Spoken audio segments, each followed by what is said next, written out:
అందరికీ నమస్కారం. ఈరోజు కథ నన్ను కాస్త ప్రేమగా చూడరు. రచన అప్పరాజు నాగజ్యోతి గారు. ఇంకా స్టోరీలోకి వెళ్ళిపోదామా? తాత, గట్టిగా మాట్లాడకు, నాకు ఆన్లైన్ క్లాస్ ఉంది, నీ గదిలోకి పో అంటూ గదిలో నుండి మనవరాలు. కంపు కొడుతున్నావు తాత, ఇక్కడ నుండి వెళ్ళు, చీటికి మాటికి హాల్లోకి రావద్దని ఎన్నిసార్లు చెప్పాలి నీకు అంటూ మనవడు.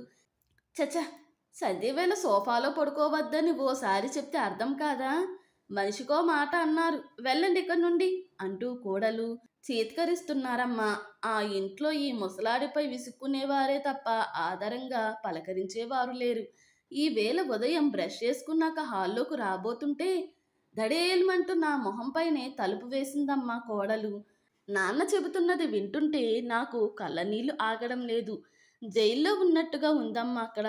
నేను హాల్లోకి రాకూడదు, చివరికి భోజనం కూడా అందరితో కలిసి డైనింగ్ టేబుల్ పైన చేసేందుకు లేదమ్మా. ఉదయమే ఒక పళ్ళెంలో అన్నీ వడ్డించి గదిలో పెట్టేసి వెళతాడు మీ తమ్ముడు. ఇక ఆ తర్వాత తొంగి చూడరెవ్వరు. రోజంతా వెనకాలనున్న ఆ చిన్న గదిలోనే బిక్కు బిక్కుమంటూ గడపడం నా వల్ల కావడం లేదు. నా పెన్షన్ డబ్బుల్ని నువ్వే తీసుకుని నన్ను కాస్త ప్రేమగా చూసుకుంటావా తల్లి? చేతులు జోడించి అర్థిస్తున్న నాన్నను చూస్తే నా మనసు ద్రవించిపోయింది. ఒకప్పుడు ఎప్పుడు తమ్ముడి దగ్గరే ఉంటారు, అప్పుడప్పుడైనా నువ్వు అమ్మ వచ్చి మా ఇళ్లల్లోనూ ఉండొచ్చుగా నాన్న, మీకు మార్పుగా ఉంటుంది అని నేను చెల్లి ఎన్నిసార్లు అడిగినా మేము కొడుకు ఇంట్లో ఉండడమే విధాయకం, పుట్టింటికి మీరు మీ కుటుంబాలతో వచ్చిపోతూ ఉండడమే మర్యాద అని చెప్పిన నాన్న ఈవేళ నన్ను మీ ఇంట్లో ఉంచుకుని నాకు ఎంత ముద్ద వెయ్యండమ్మా అన్నట్టు దీనంగా అర్థించడం నా మనసును కలిచివేస్తుంది. అమ్మ ఉన్నంత కాలము బాగానే నడిచిన ఇల్లు ఆ తర్వాత దిక్కు దివాణం లేనట్టుగా అయింది. బతికున్నన్నాళ్ళు నా దాకా ఏదీ రానీకుండా మీ అమ్మే అన్నీ నిభాయించుకుంటూ వచ్చింది. అప్పుడు ఆవిడ విలువ నాకు తెలియలేదు. డబ్బులు సంపాదించడం నా ధర్మం, ఇంటిని నడపడం ఆవిడ విధి అనుకునేవాడిని. అంతేనా, దుబారా చేసేస్తుందేమోనన్న భయంతో ఇంటి ఖర్చులకు కూడా ఆచితూచి డబ్బులు ఇస్తుండేవాడిని. దాంతోనే సరిపెట్టుకుంటూ తన కోసం ఎన్నడూ ఏమీ అడగకుండానే వెళ్ళిపోయింది మీ అమ్మ. ఒక్కనాడు నా చేత్తో నేను ప్రేమగా ఓ చీర, చిన్న మెత్తు బంగారమో తనకి కొనిపెట్టింది లేదు. కడదాకా అలాగే బతికింది మీ అమ్మ. నోరు తెరిచి ఎన్నడూ ఏదీ కోరని మీ అమ్మ ఆ రోజున ఇంటిని మీ తమ్ముడి పేర రిజిస్టర్ చేస్తానంటే మాత్రం వద్దంటూ అడ్డుపడింది. కావాలంటే మీ తదనంతరం అని రాయించండి అంది. మగాడినన్న అహంతో ఆ వేళ భార్య మాటని నేను ఖాతరు చేయలేదు.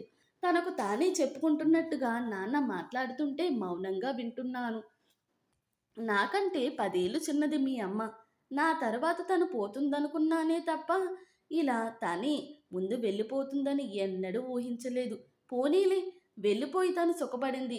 పాపిచిరాయి ఉన్నట్టు నేనేమో ఇలా, అంతా నా ప్రారబ్ధం అంటూ నాన్న తలబాదుకుంటుంటే, ఊరుకోండి నాన్న, కష్టాలు కలకాలం ఉండవని మీరే మాకు చెబుతుండేవారుగా, అన్నీ సర్దుకుంటాయి, బాధపడకండి, క్రికెట్ మ్యాచ్ వస్తుంది టీవీలో, చూస్తూ ఉండండి అని ఓదార్చి వంటింట్లోకి వెళ్ళి పాలల్లో హార్లిక్స్ కలిపి తీసుకొచ్చి గ్లాసు నాన్న చేతికి అందించింది. నీకు శ్రమ కలిగిస్తున్నానమ్మా, మాకు దగ్గరలో ఉన్న పాపానికి ఇలా ప్రతిరోజు మీ ఇంటికి వచ్చి నిన్ను అల్లుడు గారిని ఇబ్బంది పెడుతున్నాను అంటూ గ్లాస్ అందుకున్నారు నాన్నగారు. అయ్యో, ఇందులో ఇబ్బంది ఏముంది నాన్న, కూతురిగా నేను ఈ మాత్రం చేయలేనా మీకోసం అన్నాను నాన్న మాటలకి నొచ్చుకుంటూ. క్రికెట్ పైన ఇష్టంతో తాత్కాలికంగా తన బాధను మర్చిపోయి టీవీలో లీనమయ్యారు నాన్న. కానీ నేను మాత్రం అలా స్థిమితంగా ఉండలేకపోతున్నాను. నాన్న పరిస్థితి చూస్తుంటే చాలా బాధగా ఉంది. అలాగని ఏం చెయ్యాలో కూడా తోచడం లేదు. మార్గం ఏదీ కానరావడం లేదు. తమ్ముడిని మందలిస్తే నాన్న పరిస్థితి పెనం మీద నుండి పొయ్యిలోకి పడినట్టవుతుందేమోనన్న భయం. అప్పటికి మొన్న చూచాయిగా చెప్పాను వాడికి. దానికి వాడు, నా వల్ల చేయగలిగినంత చేస్తున్నానక్క, నాన్నని నేను బాగా చూసుకోవడం లేదనిపిస్తే మీరిద్దరు తీసుకెళ్లి నెత్తిన పెట్టుకుని చూసుకోండి అనేశాడు నన్ను చెల్లిని కలిపేసి. ఇంకా గట్టిగా ఏమైనా అన్నానంటే ఆఫీసరంత బంధము పుటుక్కున తెగిపోతుందన్న మౌనంగా ఉండిపోయాను. నిజానికి నాన్నని నా వద్దే ఉంచుకోవాలని నాకు ఉంది. కానీ అందుకు మా వారు సుముఖంగా లేరు. మా అమ్మా నాన్నలను చూడడం కొడుకుగా నా బాధ్యత కాబట్టి వాళ్ళని చివరిదాకా నా వద్దే పెట్టుకుని చూసుకున్నాను. ఈ ఇంటి కోడలిగా, నా భార్యగా నా మాటని గౌరవించి నువ్వు వాళ్ళకి అన్నీ ఓపిగ్గా చేశావు. అమ్మ పోయిన ఈ 4 మాసాల నుండేగా నీకు కాస్త ఖాళీ చిక్కింది. ఇప్పుడు నీకు వయసైపోయింది. ఆరోగ్యమూ అంత బాగాలేదు. మళ్ళీ మీ నాన్న బాధ్యతను నెత్తిన పెట్టుకుని అనవసరంగా హైరాణ పడకు. మీ తమ్ముడు, మరదలు చిన్నవాళ్ళు, వయసులో ఉన్నారు. వాళ్ళ ఒంట్లో ఓపిక, శక్తి ఉన్నాయి. వాళ్ళ పిల్లలకి వాళ్ళు పైనుండి కింద దాకా అన్నీ దగ్గరుండి చేసుకోవడం చూస్తూనే ఉన్నాంగా. అదే ఓపిక, శ్రద్ధ కన్నతండ్రి పట్ల కూడా ఉండాలి. అంతేగాని నేనింతే చేస్తా, లేదంటే మీ పైన వదిలేస్తా, మీరే చేసుకోండి అనడం కరెక్ట్ కాదు. కోట్ల విలువ చేసే ఇంటిని తన పేరిట రాయించుకునే సమయంలో మీ తమ్ముడికి అక్కా చెల్లెలు గుర్తుకు రాలేదు కానీ, బాధ్యత విషయానికొస్తే మాత్రం వెంటనే పంచేందుకు సిద్ధమైపోయాడు. తల్లిదండ్రులను చూడడం కొడుగ్గా అతని కర్తవ్యం. అతని కష్టాలు అతన్ని పడని. ఎవ్వరిని సంప్రదించకుండా బతికుండంగానే ఇంటిని కొడుక్కి రాసిచ్చేయడం మీ నాన్న చేసిన అతిపెద్ద పొరపాటు. అందుకు పరిహారం చెల్లించుకోక తప్పదు మరి అన్నారాయన. ఆయన మాటలు కఠోరంగానే ఉన్నా వాటిలో దాగున్న సత్యం నన్ను నోరెత్తనివ్వలేదు.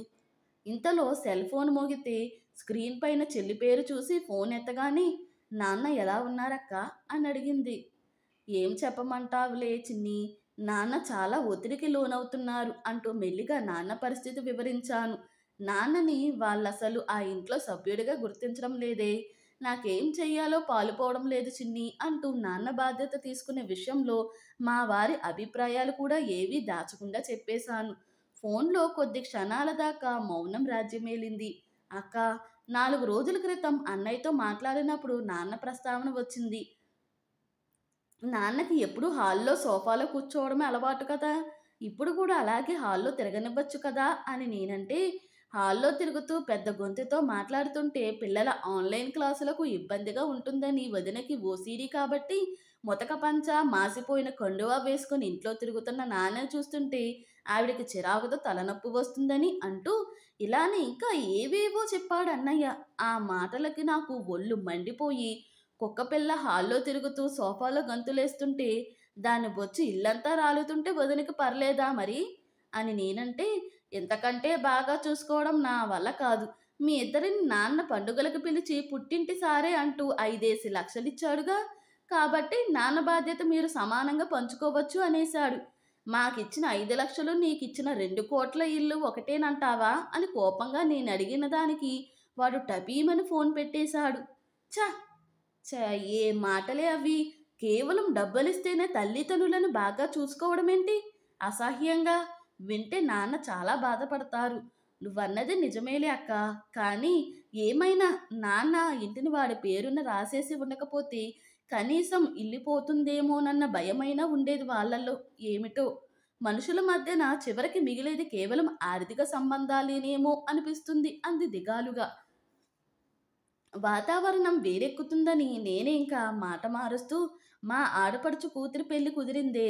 పై నెల 23న వైజాగ్లో చేస్తున్నారు. పెళ్లికి 10 రోజుల ముందర రావాల్సిందేనని మరీ చెప్పారు. ఒక్కగానొక్క మేనకోడలి వివాహం దగ్గరుండి జరిపించాలని ఈయనకు ఉంది. అన్ని రోజుల పాటు మేం వెళ్తే ఇక్కడ నాన్నని పలకరించే దిక్కులేక మరింత ఒంటరవుతారేమోనని ఆలోచిస్తున్నాను అన్నాను. అలాగైతే ఆఫీసులో ఏదోలా మేనేజ్ చేసుకుని ఆ టైంకి నేనక్కడికి వస్తాలే అక్క. మీరు పెళ్ళికి వెళ్ళి తిరిగొచ్చేదాకా నాన్నకి తోడుగా ఉంటాను. నాకు నాన్నను చూడాలనిపిస్తుంది అన్న చిన్ని మాటలకి నాకు కాస్త నిశ్చింతగా అనిపించింది. 15 రోజుల తర్వాత అక్క, మీరు పెళ్ళికి ఎప్పుడు బయలుదేరుతున్నారో చెబితే నేను టికెట్లు బుక్ చేసుకుంటాను. వర్క్ ఫ్రమ్ హోమ్ చేసేందుకు మా బాస్ పర్మిషన్ తీసేసుకున్నాను అని చెప్తున్న దాని మధ్యలోనే ఆపేశాను. నువ్వు వెంటనే రావాల్సిన అవసరం లేదు చిన్ని. నీ వీలు చూసుకునేరా. ఈ మధ్య ఇక్కడ చాలా మార్పులొచ్చాయి. ఏమైందో తెలీదు గాని నాన్నని వదిన నెత్తిన పెట్టుకుని చూసుకుంటుందంటే అతిశయోక్తి కాదు. హాల్లో సోఫాలో కూర్చుని హాయిగా టీవీ చూసుకుంటూ పేపర్ చదువుకుంటూ కాలక్షేపం చేస్తున్న నాన్నని చూస్తుంటే మనసుకి చాలా శాంతిగా ఉంటుంది. నిజమా? నమ్మలేకపోతున్నా. మొత్తానికి కథ సుఖాంతమైందన్నమాట అంది చిన్ని ఆనందంగా. అన్నట్టు చిన్ని, నీకు మన శంకరం పెదనాన్న గుర్తున్నాడా? ఎందుకు గుర్తులేడు? నాన్నగారి పెద్దమ్మ కొడుకు. అప్పట్లో మనం విజయవాడలో ఉండే రోజుల్లో మన ఇంటికి వారానికి 2 సార్లైనా వచ్చేవాడుగా. వస్తువు తినేందుకు ఏదో ఒకటి తెచ్చి మన చేతిలో పెడుతుండేవాడు. ఒక్కోసారి ఏదైనా తినాలనిపించినప్పుడు శంకరం పెదనాన్న వస్తే బాగుండు అనుకునే వాళ్ళం కదే అంటూ పాత రోజులు గుర్తుకు తెచ్చింది చిన్ని. అవునే, ఆయనే. ఆ మధ్యన ఏదో పని మీద ఇక్కడికి వచ్చారు. అదేమిటే బుజ్జి, మీ నాన్న అంత డీలా పడిపోయాడు? వాడు ఇదివరకటిలా మారుతిలా అస్సలు లేడు. మీ అమ్మ మరణం వాడికి మానసికంగా కుంగదీసినట్టుంది. దానికి తోడు ఆ ఇంట్లో ఆదరణ కూడా కరువైనట్లు అనిపించింది. ఏమైనా భార్య ఉన్నప్పుడు మగవాడికి జరిగే భోగం వేరు అంటూ బాధపడ్డారు.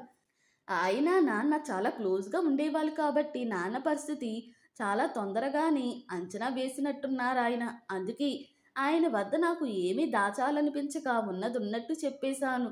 నేను ఆ ఇంట్లో కూర్చున్న అరగంటలో మీ తమ్ముడు మరదలి వరుస బాగానే గమనించానులే. చీమకి కూడా అపకారం తలపెట్టని గయ్యిగోవు లాంటి వాడు మీ నాన్న. అలాంటి మనిషిని తనకేం పట్టనట్టుగా ఆ దేవుడు వదిలేయులే అమ్మా. అంతా మంచే జరుగుతుంది. త్వరలోని అన్నీ సర్దుకుంటాయి అంటూ నాకు ధైర్యం చెప్పి వెళ్ళాడాయన. ఏ ముహూర్తాన అన్నాడో గాని ఆయన చెప్పినట్టే పరిస్థితి చక్కబడింది. పెదనాన్న వాక్కు అమోఘం. నేను చెప్పిన దానికి అది ఏమీ మాట్లాడకపోయేటప్పటికి, చిన్ని, లైన్లోనే ఉన్నావా అంటూ కాస్త గట్టిగా పిలిచాను. ఉన్నానక్క. ఆలోచిస్తుంటే నాకెక్కడో తేడా కొడుతుంది. అసలు అన్నా వదినల్లో మార్పుకి కారణం శంకరం పెదనాన్నేమో అని నా డౌటు. కాదు కాదు, నిస్సందేహంగా ఆయనే. ఆయన గటికుడు. ఖచ్చితంగా ఏదో మాటలు గారడి చేసి వాళ్ళని మార్చేసుంటాడు అంది. చిన్ని ఎప్పుడు చాలా తెలివిగా ఆలోచిస్తుంది. అది చెప్పినట్టే జరిగుండొచ్చు బహుశా. నిజమేనా? ఆ తరువాత 2 సార్లు పెదనాన్న వచ్చి వెళ్ళినట్టుగా నాన్న చెప్పారు అని నేను అంటుండగానే శంకరం పెదనాన్న నుండి ఫోన్ కాల్ వచ్చింది. చిన్ని, శంకరం పెదనాన్న ఫోన్ చేస్తున్నారే.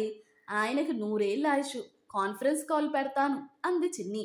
రొటీన్ క్షేమ సమాచారాలేక, ఏమే చిన్ని, 4 రోజుల క్రితం మీ నాన్నని కలిసినప్పుడు చిన్నప్పుడు నీ అల్లరిని గుర్తు చేసుకుని తెగ నవ్వుకున్నాడు. అక్క అన్నయ్య ఇక్కడే ఉన్నారు కాబట్టి ఆయనకి వాళ్ళ పైన బెంగలేదు. దూరంగా ఉన్న నిన్నే ఎక్కువగా తలుచుకుంటున్నారు. నీకు వీలైనప్పుడల్లా, కాదు కాదు, వీలు చేసుకుని మరీ వచ్చి నాన్నని చూసి వెళ్తుండమ్మా. ఈ వయసులో కన్నబిడ్డల్ని కల్లారా చూసుకోవడానికి మించి వాడికి కావలసిందేముంది చెప్పు? మాది వచ్చే ప్రాణం పోయే ప్రాణమే. పిల్లల పలకరింపులేగా మాకు ప్రాణం పోసేది. పెదనాన్న మాటలకి మేమిద్దరం చాలా ఎమోషనల్ అయ్యాం. చిన్ని అయితే ఏడ్చేసింది. నువ్వు చెప్పింది నిజమే పెదనాన్న. తప్పకుండా వస్తాను. ఎప్పట్లా వారం 10 రోజులు కాకుండా ఈసారి నెల రోజులు ఉండేటట్టుగా వస్తాను అన్న దాని మాటలకి పెదనాన్న చాలా సంతోషించారు. ఆ తర్వాత ఆయన ఫోన్ పెట్టేయబోతుంటే, ఆగాగు పెదనాన్న, ఒక విషయం చెప్పు. ఏ మంత్రం వేసి మా అన్నా వదినల్ని మార్చావు? వాళ్ళిప్పుడు మా నాన్నని నెత్తిన పెట్టుకుని చూస్తున్నారని అక్క చెప్పింది అంటూ ఆత్రంగా అడిగింది చిన్ని. దాని మాటలకి పెద్దగా నవ్వేసి, మంత్రమూ లేదు తంత్రమూ లేదే. అయినా పెద్ద చదువులు చదివి విదేశాలు తిరుగుతున్న నీకు మంత్రాలకు చింతకాయలు రాలవని తెలీదా ఏంటి? దేనికైనా సమయం రావాలంతే అనేసి ఫోన్ పెట్టేశాడు పెదనాన్న. హతోస్మి. అయితే అన్నా వదనల్లో మార్పుకి కారణం ఇక చిదంబర రహస్యమేనా అంది చిన్ని. అయితే అనుకోకుండా మరుసటి రోజే ఆ చిదంబర రహస్యం బట్టబయలైంది. కూచిమంచి శంకరం గారికి జీవిత సాఫల్య పురస్కారం అంటూ ఉదయమే దినపత్రికలో వచ్చిన వార్త వెనకే నా కళ్ళు పరుగులు తీశాయి. 7-10 వయసులోనూ అలుపెరగకుండా సంఘసేవ చేస్తున్న మహానీయులు కూచిమంచి శంకరం గారు కన్న తల్లిదండ్రుల్ని వృద్ధాప్యంలో అలక్ష్యం చేస్తూ వారి ఆలనా పాలన చూడకుండా కర్కోటకంగా ప్రవర్తిస్తున్న ఈ తరం పిల్లలెందరినో ఆయన తనదైన శైలిలో దారికి తెచ్చారు. ఆస్తులను తమ పేరిట గిఫ్ట్గా బదలాయింపు చేసేదాకా ప్రేమగా ఉన్న పిల్లలు ఆస్తి ఒకసారి వాళ్ళ సొంతమైన తర్వాత తల్లిదండ్రుల్ని పట్టించుకోకుండా వదిలేస్తున్నారు. కొంతమంది కొడుకులైతే మరింత నిర్దాక్షిణ్యంగా గజ్జి కుక్కల్ని దూరంగా వదిలేసిన చందనా వృద్ధులు, నిస్సహాయులు, బలహీనులు అయిన తల్లిదండ్రులకి మాయమాటలు చెప్పి తీసుకెళ్లి తెలియని స్థలంలో వదిలేసి మా వాళ్ళు కనిపించడం లేదు అంటూ తూతూ మంత్రంగా పోలీస్ స్టేషన్లో ఫిర్యాదిచ్చి చేతులు దులిపేసుకుంటున్నారు. ఇటువంటి సంఘటనల్ని దృష్టిలో పెట్టుకుని భారత ప్రభుత్వం వృద్ధుల రక్షణ కోసం ఎన్నో చట్టాలు చేసింది. కోర్టులు కూడా ఈ విషయంలో వృద్ధులకు అనుకూలంగానే తీర్పులిస్తున్నాయి. అలాంటి చట్టాల్లో ఒకటి, ఆస్తిని పిల్లలకి గిఫ్ట్ డీడ్గా ఇచ్చేసిన అనంతరం ఆ పిల్లలు తల్లిదండ్రుల బాగోగులు చూసుకోకపోతే ఆ గిఫ్ట్ డీడ్ని రద్దు చేసుకునే వెసులుబాటును కల్పిస్తుంది. అయితే దాని గురించి చాలామంది వృద్ధులకు తెలియదు. అథవా తెలిసిన కన్నబిడ్డలకి వ్యతిరేకంగా కోర్టుకెక్కేందుకు వాళ్ళు ఎంత మాత్రమూ ఇష్టపడడం లేదు, సాహసించడం లేదు. అలాంటి వారికి ఈ చట్టాల గురించి వివరించి వాళ్ళలో ధైర్యాన్ని నింపి అండగా నిలబడి వాళ్ళ తరపున పోరాడడం అనే మహత్ కార్యాన్ని శంకరం గారు తమ భుజస్కంధాలకెత్తుకున్నారు. ఈ పోరాటంలో ఆయనకి తోడుగా కొన్ని ఎన్‌జీఓలతో పాటు కొందరు లాయర్లు నిలబడుతున్నారు. గత కొన్నేళ్లుగా వృద్ధాశ్రమాలు, రైల్వే స్టేషన్లు, బస్టాండ్లు లాంటి ప్రదేశాల్లో స్వయంగా తిరిగి తన దృష్టికి వచ్చిన వృద్ధులకి శంకరం గారు చట్టరీత్యా న్యాయం జరిపించారు. నిజానికి చాలా కేసుల్ని కోర్టు దాకా రానీకుండానే తన మృదువైన మాటలతో, కొండకచో చిన్న బెదిరింపుతోనూ పరిష్కరించారాయన. ఆ మహనీయుని పుణ్యాన ఈ వేళ ప్రశాంతంగా జీవితాన్ని గడుపుతున్న వృద్ధులంతా ఏకమై భగవంతుడు ఆయనకు వందేలు ఆయుర్దాయాన్ని ప్రసాదించాలని దీవిస్తూ తలపెట్టిన ఈ సన్మాన కార్యక్రమానికి మనసున్న వారంతా ఆహ్వానితులే. అందరి సంగతి. తనకు ఏ సంబంధము లేని వారి శ్రేయస్సుకే అంతలా పాటుపడుతున్న శంకరం పెదనాన్న తన తమ్ముడు ఆత్మీయుడైన మా నాన్నకి అన్యాయం జరుగుతుంటే చూస్తూ ఊరుకుంటాడా మరి? శంకరం పెదనాన్న లాంటి పెద్దలు ఈ భూమి మీద ఉన్నంతకాలము నన్ను కాస్త ప్రేమగా చూడరు అంటూ కన్నబిడ్డల్ని అర్థించవలసిన దౌర్భాగ్యం ఏ తల్లిదండ్రులకి కలగకూడదు. ఇంతటితో ఈ కథ ముగిసింది. ఈ కథ కనుక మీకు నచ్చినట్లయితే మరియు నా ఎక్స్ప్లెనేషన్ కనుక మీకు నచ్చినట్లయితే ప్లీజ్ లైక్, షేర్, సబ్స్క్రైబ్.